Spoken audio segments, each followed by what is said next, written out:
예전에 어느 아는 형제가 저한테 그런 얘기를 합니다. 게임을 무척 좋아하고 이 게임 문제를 좀 줄여야 될 형제였습니다. 근데 저한테 그런 얘기를 하더라고요.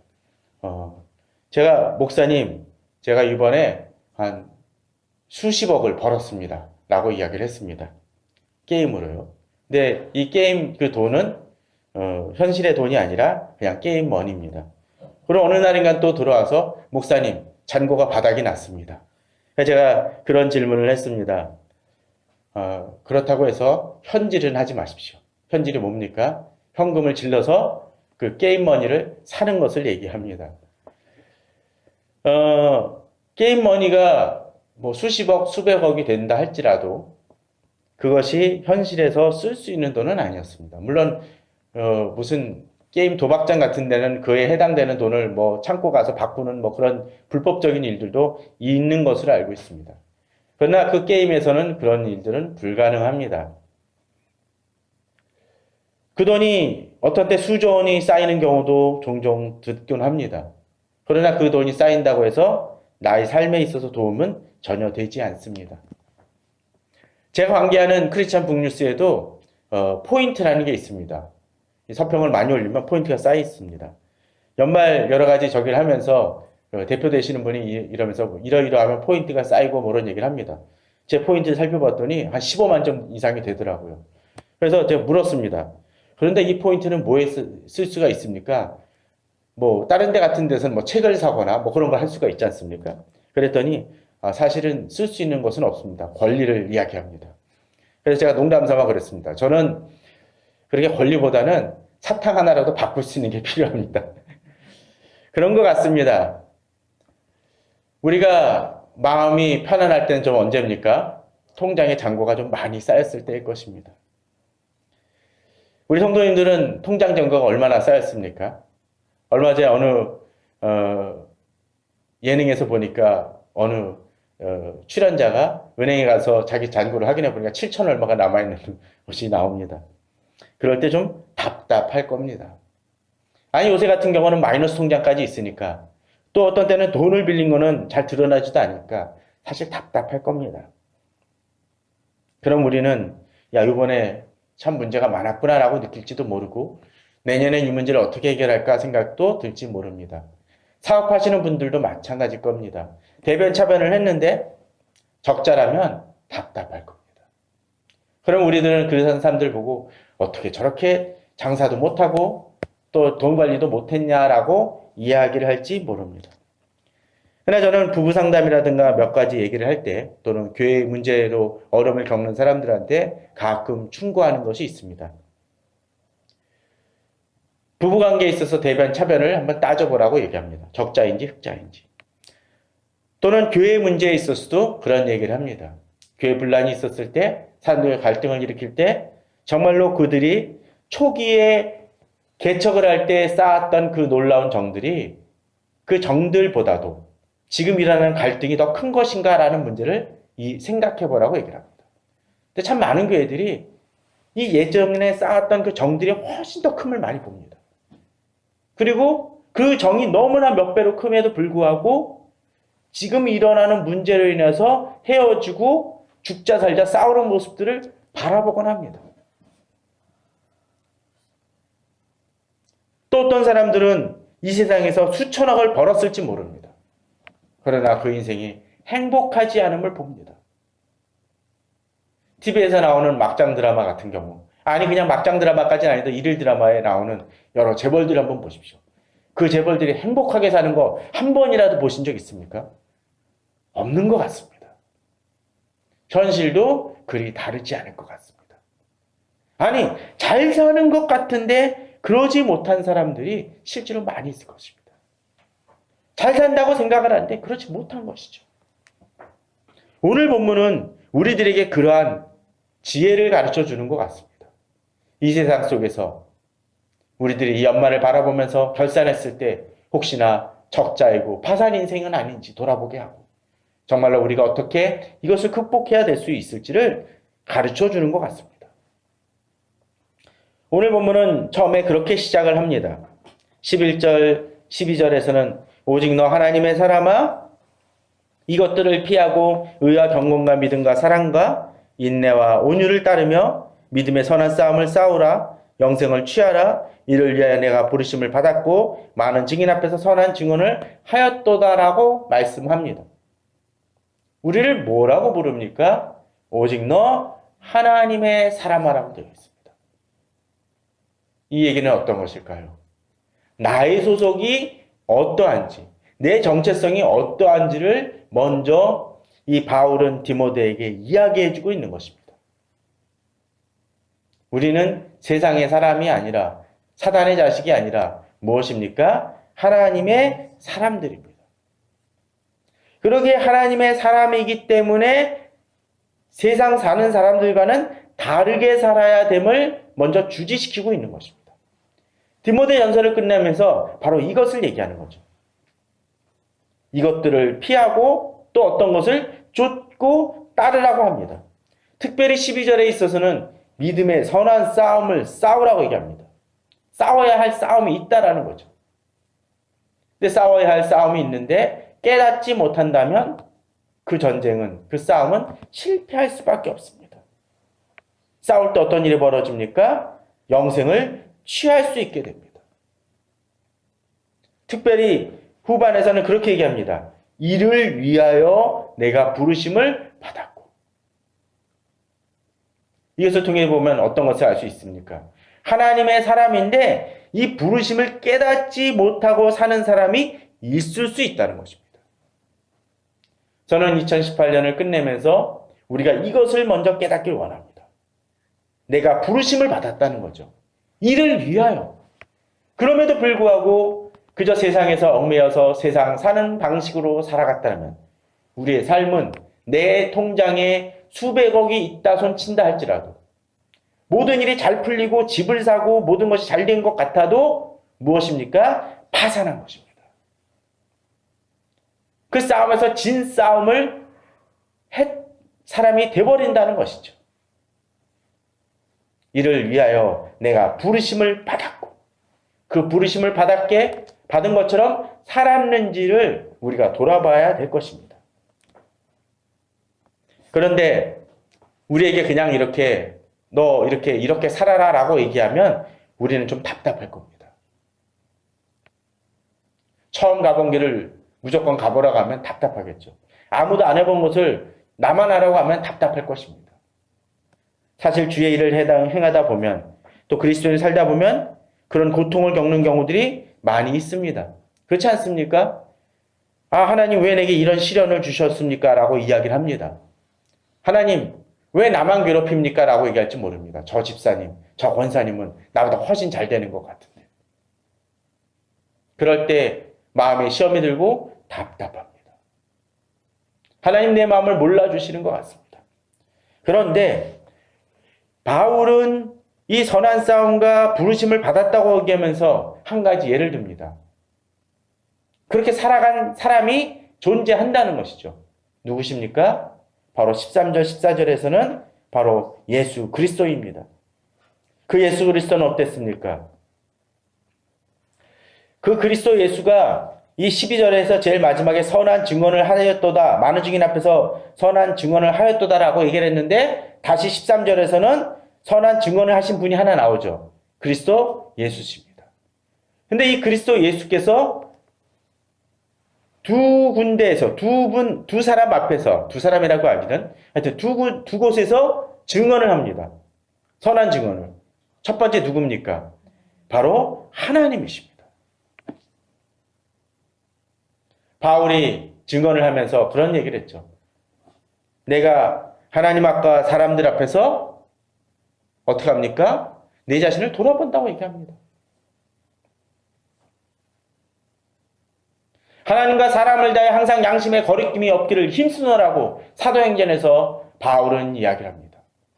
두 곳이죠? 하나님과 사람입니다. 오늘 본문도 그렇습니다. 만물을 살게 하신 하나님, 이 세상을 다스리시는, 이 모든 만물을 다스리신 하나님 앞에서 선한 증언을 했으니까 그는 바로 예수 그리스도는 그 누구보다도 이 예수 그리스도를 비판할 사람이 없습니다. 또 예수 그리스도께서는 누구한테 선한 증언을 했습니까? 빌라도 앞입니다. 죽음을 결정할 수 있는 이 세상에서의 삶의 그 생명을 주장할 수 있는 빌라도 앞에서도 그가 듣기를 원하는, 세상이 듣기를 원하는 그 말씀을 하시는 것이 아니라 하나님 앞에서 그에게 주신 그 사명을 그대로 선포하시면 나는 메시아다라고 하면서 죽음을 택하십니다. 그에게는 어떤 것입니까?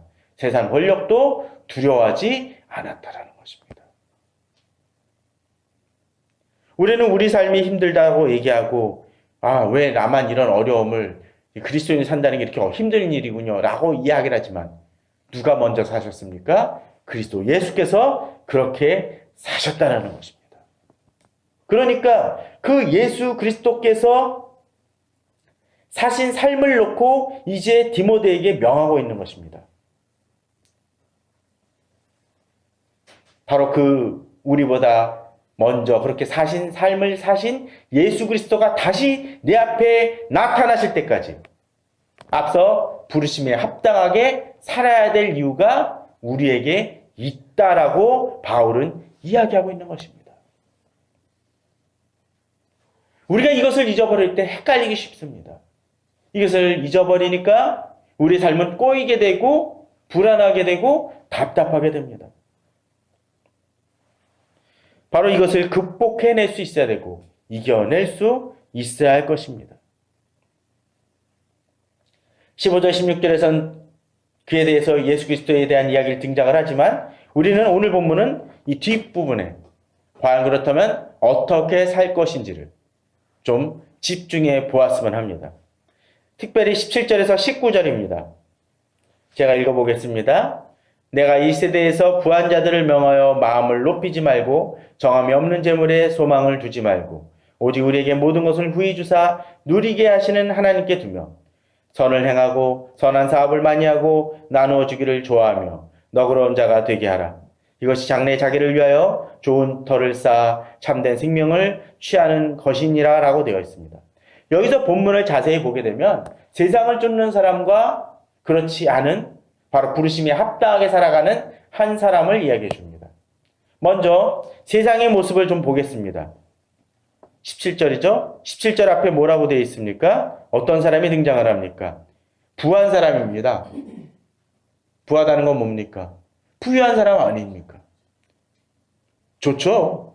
돈 많이 있는 거 저는 좋습니다. 저도 목사지만 돈 많이 있으면 좋습니다.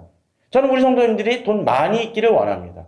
근데 문제는 그 부함이 그냥 이 세대에서만 멈출 수 있다는 것입니다. 이 세대의 부한 자들입니다. 이건 역으로 어떤 것을 얘기할 수 있을까요? 하나님의 기준에서는 부한 자가 아닐 수 있다는 것입니다. 여기에 딜레마가 있습니다. 이 세대의 부한 자들은 많이 있을지 모릅니다. 그러나 하나님 앞에서 부하지 않다면 그것은 의미 없는 일들이라는 것이죠. 여기에 딜레마가 있습니다. 이 세대에만 부하기 때문에 어려움을 겪습니다. 이 세대에 부하했을 때 어떻습니까? 성경에서는 그렇게 얘기하죠. 마음이 가난한 자에게 복이 있나니라고 했었습니다. 근데 이들은 마음이 부합니다. 아니 부하다고 착각하는 것이죠. 부하다고 착각했었을 때 어떤 일이 벌어질까요? 내 통장에 돈이 많으면 내가 쓰고 싶은 대로 씁니다.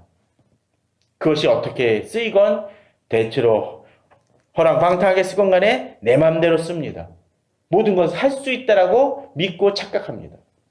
갑질이라는 것도 그렇지 않습니까? 기업 경영자 갑질을 벌이는 이유가 뭘까요? 내 마음대로 할 수 있다고 생각하기 때문에 상식적으로는 될 수 없는 일들을 행합니다. 이것은 원인이 바로 이런 것 같습니다. 마음을 높이기 때문입니다. 교만하기 때문입니다. 마음을 높이는 사람은 그 사람 마음속에 뭐가 있을까요? 하나님이 없습니다. 하나님이 앉을 자리에 자기가 앉습니다. 이것이 이 세대의 부한 자들의 모습입니다. 하나님보다 자기를 높이니까 마음을 높여서 자기 멋대로 행합니다. 자기가 하고 싶은 일을 행합니다. 하나님이 안중이 없습니다. 교만하기 때문에. 겸비한 마음이 없습니다. 그런데 이 사람들은 어떤 것을 행하나요? 이들에겐 재물이 있습니다. 그런데 여기는 정함이 없는 재물입니다. 이 정함이 없다라는 표현이 약간 그 야고보서에서 등장하는 그런 것이 있습니다. 자기 마음에 정함이 없는 사람이라는 표현이 등장을 합니다. 야고보서에서는. 근데 여기서 야고보서에서 얘기하는 정함이 없다라는 것은 고정되지 않았다는 것입니다. 근데 여기서 얘기하는 정함은 한글 표현은 비슷할지 모르지만 uncertain입니다. 불확실하다는 거죠. 불확실하다는 것이 무엇입니까? 재물은 가졌는데 어떻게 할까요? 언제든지 사라질 수 있는 재물입니다. 이게 딜레마라는 것이죠. 내 통장에 어느 사람이 막 수백억이 갑자기 들어왔어요. 근데 그 통장을 누군가 비밀번호까지 알아가지고 사용하고 있다고 쳐봅시다. 그러면 어떡할까요? 그 통장에 돈이 있지만 그 돈은 내 돈이 아닌 것이 됩니다. 언제든지 잃어버릴 수 있는 것입니다. 사람들이 보이스피싱을 당하는 이유가 뭡니까? 검찰청에서 전화 왔다 그러고 이거 곧 누구한테서 저거 될지 모르니까 우리한테 맡기십시오라고 합니다. 후다다닥 그 돈을 빼가지고 어떤 때는 냉동 그 사람 지시에 의해서 냉동실에 넣기도 하고 또 어디 이렇게 옷장에 넣어두면 그 사람한테 맡긴다고 그러면서 옮기는 경우들도 있죠. 그래서 돈을 잃어버립니다. 왜 그렇습니까? 불안하기 때문에 그렇습니다. 근데 이 세상의 재물이 다 그렇다는 거죠. 정함이 없는 재물이라는 것입니다. 이 세대의 부한자들은 정함이 없는 재물에 본문을 보게 되면 소망을 두는 이들입니다. 우리 성도님들은 어떻습니까? 저는 재물을 다시 얘기하지만 재물을 갖지 말라고 이야기하는 것이 아닙니다. 재물을 저도 많으면 좋습니다. 중요하죠. 그러나 정함이 없는 재물에 소망을 두는 건 좀 다른 얘기입니다. 그게 없으면 절망하고 낭망하고 실패하는 것이라고 생각한다라면 우리는 뭔가 착각을 하고 있다는 것이죠. 정함이 없는 재물에 뭐가 있습니까? 어떤 사람에겐 집이 있을 것입니다. 어떤 사람에겐 학위가 있을 것입니다. 어떤 사람에게 권력이 있을 것입니다. 그것을 쟁취하기 위해 마음을 높여서 자기 멋대로 행하다가 망하는 사람들을 우리는 주변에 많이 봅니다. TV 출연해서 이름이 좀 뜨는가 싶었더니 과거 어떤 일로 인해서 무너지는 사람을 봅니다. 권력을 취하려다가 불법적인 일을 행하다가 한순간에 날아가는 사람들도 봅니다.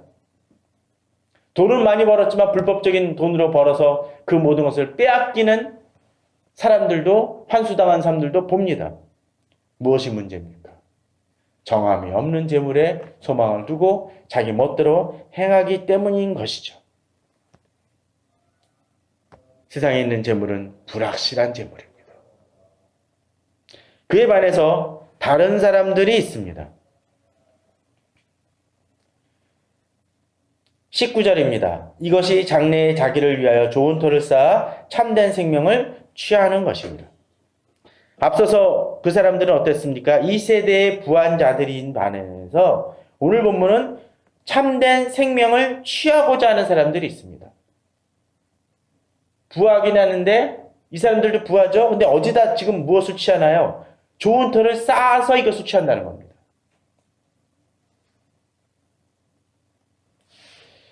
일확천금을 노리는 사람들이 어떤 것입니까? 불확실한 곳에 투자하다가 날려먹습니다. 가끔 그런 전화 받지 않습니까? 보면은 어디 그 부동산인데요. 좋은 땅이 나와서 투자하시도록 전화했습니다. 그럼 저는 그러죠. 저 돈 없습니다. 라고 이제 끊는데 그러다가 잘못해서 돈을 날리시는 많은 분들이 있습니다. 성경도 좋은 터를 쌓으라고 얘기합니다. 부동산을 취하라고 얘기하죠. 어디 부동산입니까? 천국 부동산입니다. 그 좋은 터를 쌓을 때 참된 생명을 취할 수 있다라고 되어 있습니다. 그런데 이 좋은 터를 쌓아 참된 생명을 취하는 것은 앞서 세대의 부한자들하고 좀 다릅니다. 세대의 부한자들은 단기적인 것을 많이 취합니다. 이 세상에서만 국한된 걸 취합니다. 그러나 본문은 뭐라고 되어 있습니까? 장래입니다. 좀 시간이 걸립니다. 단기 투자가 아니라는 거죠. 장기적인 안목을 바라보며 이것을 투자하는 것입니다. 그리고 무엇보다도 종종 우리들이 주님의 일을 하면서 착각하는 게 있습니다. 주님의 일을 하다 보면 손해본다고 생각을 합니다. 그러니까 교회 일이라든지 주님의 일을 하다 보면 뭐라고 얘기를 합니까? 요새 제가 너무 바빠서요. 교회를 좀 줄이려고요. 그냥 교회 일만 된다라면 줄여도 좋습니다. 그러나 영혼을 위한 일은 줄이지 마십시오. 본문을 보십시오. 좋은 터를 쌓아 참된 생명을 취하는 것이 누구를 위한 것? 자기를 위한 것이라는 것이죠. 이걸 잊어버리니까 이게 괜히 남에게 좋은 일 하는 거고 손에 끼치는 것이고 그냥 교회만을 위하고 목사를 위한 것이라고 착각합니다. 그게 아니라는 거죠. 저도 설교하지만 단순히 교회를 위하여 헌금하라는 얘기 하고 싶지 않습니다. 하나님 나라를 위하여 하는 것이고 하나님 나라를 위할 때 자기를 위한 것이 되는 것입니다. 이 목표가 발라질 때 2018년이 흑자가 나는 것이죠. 만약 2018년 흑자가 아닌 것 같더라도 2019년을 바라보면서 이런 계획을 한번 살펴보시기 바랍니다. 자, 그럼 이런 사람들이 하는 일이 있죠. 좋은 생명을 취하기 위해서 하는 것이 있습니다. 무엇입니까? 19절에서 이것이란 얘기는 그 다음에 여러 가지 이야기들이 수반되어지는 것입니다. 어떠한 것을 바탕으로 해서 이것이 그렇게 할 때 이런 좋은 생명을, 참된 생명을 취할 수 있다라는 거죠. 무엇입니까? 먼저 이 근거가 있습니다. 내가 가진 것이 없기 때문에 내 힘으로 하는 것이 아닙니다. 우리에게 모든 것을 후히 주사 누리게 하시는 하나님께 두기 때문에 가능합니다. 앞에서는 정함이 없는 재물인데 반해서 하나님도 우리에게 주십니다. 그런데 정함이 있는 재물이죠. 우리 하나님은. 최근에 내일까지 이제 그 매일성경은 학개서를 가지고 퀴트를 하고 있습니다. 학개서는 어떻습니까? 이스라엘 백성이 정말 패망해서 바벨론을 끌려갔다가 70년 만에 돌아와가지고 이제 이 예루살렘으로 돌아와서 자기 집을 짓고 이제 거기 안착하는 그 시점 속에서 이야기를 합니다. 학개가 이야기하죠. 너희가 너희 집만 짓느냐? 판벽된 집을 짓느냐? 판벽됐다는 것이 뭡니까? 벽을 세워 올리는 것이죠. 벽을 세워 올리는 건 뭡니까? 나를 지키기 위함입니다. 그런데 하나님은 무슨 도전을 주고 계신가요? 너희들이 그 집을 짓는데 성전은 짓고 있지 않다고 얘기합니다. 저는 지금 교회 세우자는 얘기를 하는 것이 아닙니다. 초점이 그들이 틀려졌다는 거죠. 그에 대해서 정말로 성전을 돌아보지 않을 때 너희들이 수고해도 얻지 못할 것이라고 하나님은 경고하십니다. 그런데 2장에서는 경고만 하시는 것이 아니라 이제 축복을 합니다. 한 달 뒤에 다시 말씀을 주시면서 얘기합니다. 경고만 하시는 것이 아니라 격려하십니다. 니들 집 짓고 있니? 성전 짓고 있니? 근데 옛날에 70년 전에 그 솔로몬 성전하고 그 성전을 기억나니? 그 성전 모습하고 지금 성전 짓는 모습 비교해봐. 볼품 없지. 그때 걸 기억하면 지금 하는 일이 쓸모없어 보일 거야. 너희들 가진 것도 없잖아. 그런데 그때 영광보다 지금 영광이 클 거야. 왜? 내가 너에게 능력을 베풀어 주기 때문에. 오늘 본문도 마찬가지입니다. 그렇게 정함이 없는 재물에 소망을 두지 않을 때 우리에게 모든 것을 주시는 하나님이 계시다는 것입니다. 근데 그 하나님은 어떻게 주십니까? 후히 주사 누리게 하시는 하나님이라는 거죠. 2018년 제일 제게 축복이라면 바로 기도의 축복이었던 것 같습니다. 근데 기도하시면서 한번 생각을 해보십시오. 기도하다 보면 정말 응답을 보게 됩니다. 내 방식대로 응답되는 것은 꼭 아닐런지 모르지만 어떤 때 문제가 해결되는 것을 보게 됩니다. 어떤 때는 저희 아버님이 아프셔서 약을 잘 안 드실 때 기도하면 그 기도한 이후에 그 약 드시는 것 좀 더 나아지는 것을 경험도 합니다. 아주 작은 일이긴 하지만. 물론 항상 그렇다는 얘기를 드리는 것이 아닙니다. 그런 여러 가지 부분으로 우리에게 여러 가지 방법으로 응답하신 하나님을 바라봅니다. 능력은 없지만 여러 가지 문제로 하나님께서 해결해 주시고 도와주시는 것을 경험을 합니다. 은과 금은 우리에게 없습니다. 학교에서도 그런 얘기를 합니다. 은과 금이 없다라고 얘기했던 또 다른 사람이 있죠. 바로 베드로죠. 성전에서 다리 저는 사람에게 뭐라고 얘기했습니까? 은과 금은 내게 없지만 금과 은이 아닙니다. 은과 금은 내게 없을지라도 내게 있는 것으로 내게 주노니. 은과 금은 뭡니까? 정함이 있는 재물입니다. 정함이 없는 재물이죠. 그에 반해서 하나님이 주시는 것은 무엇입니까? 하나님의 능력입니다. 바로 여호와처럼 모든 것을 후히 주사 누리게 하시는 하나님이 있기 때문에 은과 금으로 도저히 고칠 수 없는 그 다리 저는 사람을 일으켜 세워서 그 성전에서 평생 동안 남의 돈 받고 빌어먹었던 그 사람에게 성전을 뛰면서 찬양하게 만드셨습니다. 그 능력을 베드로에게만 주십니까? 아닙니다. 학개의 선지자의 말을 들었던 이스라엘 백성에게 주시겠다고 약속하고 계시고 지금도 우리에게 역시 주신다는 것입니다. 문제는 무엇인가요? 정함이 없는 재물에 소망을 두지 마는 것입니다. 그러면 이렇게 받았었을 때 어떻게 해야 되나요? 자, 보십시오. 후히 주셨다고 되어 있죠? 후히 주신 건 뭡니까? 넘치는 것입니다. 넘쳤을 때 그 넘친 것으로 인해서 주변도 그것이 넘쳐서 쌓이게 만듭니다. 은혜를 가지고 우리가 주변에 선을 행하는 것은 잘 생각해 보십시오.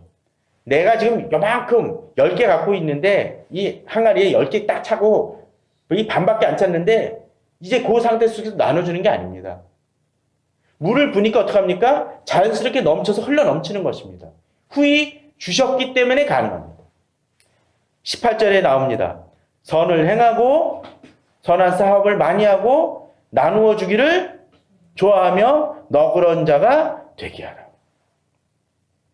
선을 행합니다. 이것은 개인적인 행위일 수 있겠죠. 두 번째 어떻습니까? 선한 사업을 합니다.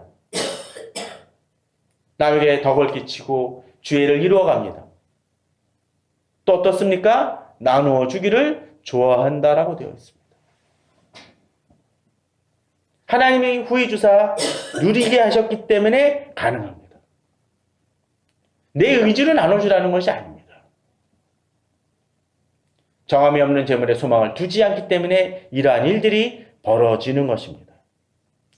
2018을 돌아보았을 때 저도 참 나누기를 참 많이 못했던 것 같습니다. 그러나 제 경험을 돌아보면 남이 제게 나누어 준 것을 가지고 먹고 산 것 같습니다. 얼마 전에도 쌀을 보내주시는 경험을 합니다.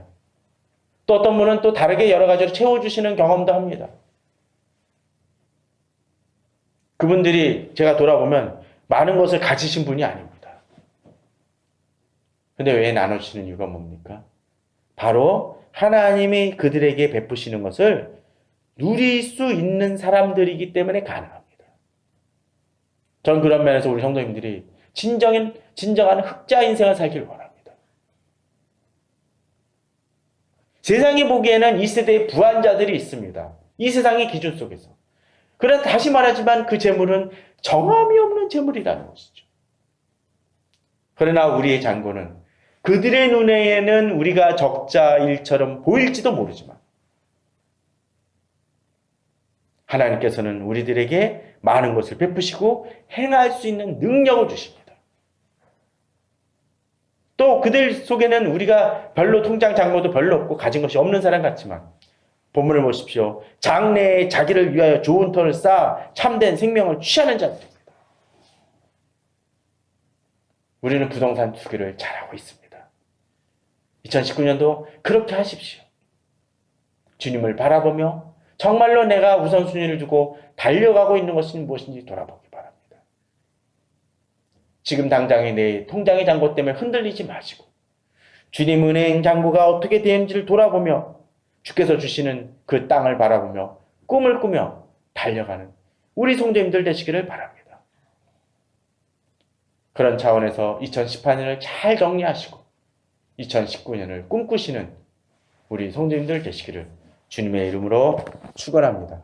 다 같이 기도하시겠습니다.